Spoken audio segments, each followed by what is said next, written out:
எங்க வீட்ல சர்ப்ரைஸ் பண்ணுங்க. அதோட பேர் வந்து பிங்கி. எங்க வீட்ல ஒரு ஆட்டுக்குட்டி இருக்கிறது. அதுக்கு பேர் கருப்பி. வாங்க மயில்குட்டியை பார்க்கலாம் ஃப்ரெண்ட்ஸ்.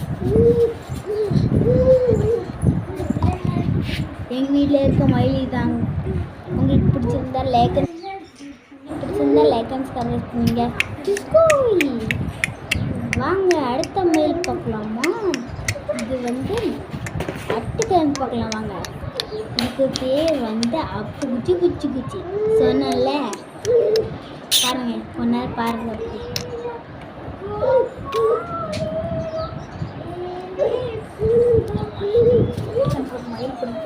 உங்களுக்கு மயில் பிடிக்குமா கமெண்ட்ல சொல்லுங்க. லைக் அண்ட் சப்ஸ்கிரைப் பண்ணுங்க. நெக்ஸ்ட் என்ன போடலான்னு திரும்ப கமெண்ட் செக்ஷன்ல லைக் அண்ட் சப்ஸ்கிரைப் பண்ணுங்க. Bye guys. Bye friends.